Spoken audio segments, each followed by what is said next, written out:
రైతు సమస్యలపై ఎవరు పోరాటం చేసినా కలిసి పనిచేసేందుకు సిద్ధంగా ఉన్నట్లు Telangana Telugu Desam party working president Revanth Reddy ప్రకటించారు.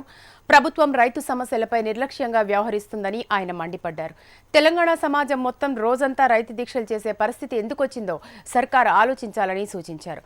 ముఖ్యమంత్రి ఫామ్ హౌస్ పచ్చగా ఉంటే రాష్ట్రం మొత్తం పచ్చగా ఉన్నట్లు కాదని ఎద్దేవా చేశారు రేవంత్. రైతు పోరాట యాత్ర ద్వారా రైతులకు టీడీపీ అండగా ఉంటుందనే భరోసా నింపి అసెంబ్లీ సమావేశాల్లో ప్రభుత్వాన్ని నిలదీస్తామని చెప్పారు. రైతు భరోసా యాత్రలో పాల్గొనేందుకు వరంగల్ వచ్చిన రేవంత్ రెడ్డితో మా ప్రతినిధి ball Kumar face to face. రైతు సమస్యలే ప్రధాన ఎజెండాగా తెలంగాణ తెలుగుదేశం పార్టీ ప్రత్యక్ష పోరుకు సిద్ధమైంది. ప్రభుత్వంతో తాడోపేడో తెలుసుకునేందుకు Telangana Telugu Desam party working president Revanth Reddy రైతు పోరు యాత్ర శ్రీకారం చుట్టారు. ఈరోజు భూపాలపల్లి నుంచి రైతు పోరు యాత్ర ప్రారంభం కానుంది. మరి కాసేపట్లో రైతు పోరు యాత్ర ప్రారంభమవుతుంది. దీనికి సంబంధించి మరిన్ని వివరాలు మాట్లాడేందుకు Telangana TDP working president Revanth Reddy ప్రస్తుతం అంతా ఉన్నారు. ఆయనతో మాట్లాడే ప్రయత్నం చేద్దాం. సార్ చెప్పండి, అంటే ఈ రైతు పోరు యాత్ర ద్వారా ప్రధానంగా ఏం చెప్పాల్సుకున్నారు? అంటే ప్రధానంగా కరువు వచ్చిన, అకాల వర్షాలు వచ్చిన బలయ్యేది రైతులు. ఆ సందర్భంలో కాలం కనికరించకపోయినప్పుడు ప్రభుత్వాలు కరుణించాలి. ప్రభుత్వాలు కరుణించాల్సిన ప్రభుత్వాలు రైతులను వదిలేసి విత్తన సరఫరా చేసిన కంపెనీలకు లేకపోతే బ్యాంకుల కోసం ఇతరత్ర వాటిని ప్రభుత్వం కాపాడుతుంది తప్ప చనిపోతున్న రైతాంగాన్ని కాపాడడం లేదు. మేము చాలా సందర్భాలలో మీరు రైతు రుణమాఫీని ₹1,00,000 వరకు చేస్తామని చెప్పారు. ఎన్నికల సందర్భంగా మీరు 2.5 సంవత్సరాలు అయిందంటే దాదాపుగా ప్రభుత్వం 5 సంవత్సరాలకు ఎన్నికైతే 2.5 సంవత్సరాలు పూర్తిగా వస్తుంది. ఇప్పటివరకు మీరు రైతు రుణమాఫీ చేయలేదు. అదేవిధంగా ఆత్మహత్యలు చేసుకున్న రైతుల కుటుంబాలను మేము గతంలో ఉద్యమం చేస్తే ₹6,00,000 ప్రతి కుటుంబాన్ని నష్టపరిహారం ఇస్తామని జీవో ఇచ్చింది. ప్రధానంగా ఏం డిమాండ్ చేస్తుంది ఈ రైతు పోరు యాత్ర ద్వారా? ప్రభుత్వం ఏం డిమాండ్ చేస్తారు? రైతులు ఎట్లాంటి భరోసా నింపుతారు?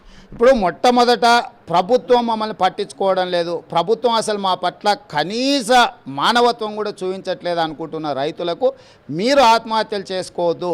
ఏ రకంగా అయితే తెలంగాణను మనం ఉద్యమాల ద్వారా సాధించుకున్నామో మీ పంట నష్టపరిహారాన్ని, మీ ఏకమొత్త రుణమాఫీని, మీ నకిలీ విత్తనాల వల్ల నష్టపోయిన మీకు, అదేవిధంగా చనిపోతున్న రైతాంగ కుటుంబాలకు కూడా ₹6,00,000 నష్టపరిహారం ఇచ్చే విధంగా మేము పోరాటాలు చేస్తాం. మీ తరఫున తెలుగుదేశం పార్టీ ఉన్నది. ఈ బడుగు బలైన దళిత గిరిజన మైనారిటీ వర్గాల రైతులు ఎవరైతే ఉన్నదో ఈ రైతుల తరఫున తెలుగుదేశం పార్టీ పోరాటం చేస్తుంది. బడుగులకు వేదికైన వ్యవసాయం మీదనే 85-90% ఆధారపడ్డ ఎవరైతే రైతులు ఉన్నారో మీ తరఫున తెలుగుదేశం పార్టీ ఉన్నది.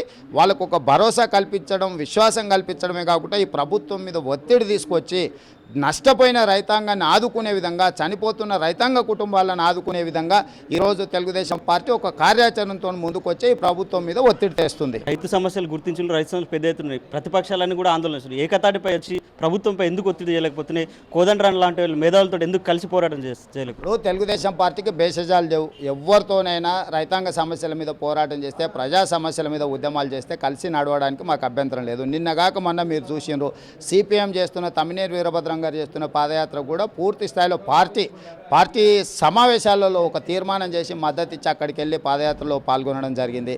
కాబట్టి ఈనాడు కాంగ్రెసా లేకపోతే సిపిఐయా, సిపిఎమ్మా, కోదండరాం గారా ఎవరైనా చేయని ప్రజల సంక్షేమం కోసం, తెలంగాణ సమాజ జీవన ప్రమాణాలు పెంచడానికి ఎవరు ముందుకు వచ్చి పోరాటం చేసినా కూడా తెలుగుదేశం పార్టీ కలిసి నడవడానికి సిద్ధంగా ఉంది. ఈ నేపథ్యం ఉన్న తెలుగుదేశం పార్టీ మా మీద పూర్తిగా బాధ్యత ఉన్నది. మేము ఆ బాధ్యత నెరవేర్చడంలోనే ఈరోజు గ్రామీణ ప్రాంతాలలో రైతుల దగ్గరికి వెళ్ళి వాళ్ళ సమస్యలు తెలుసుకొని రేపు అవసరం అనుకుంటే శాసనసభలో మేము ఈ అంశాలన్నింటిని కూడా ప్రస్తావించడానికి పాదయాత్రలో పోరుబాటలు పడుతున్నాం.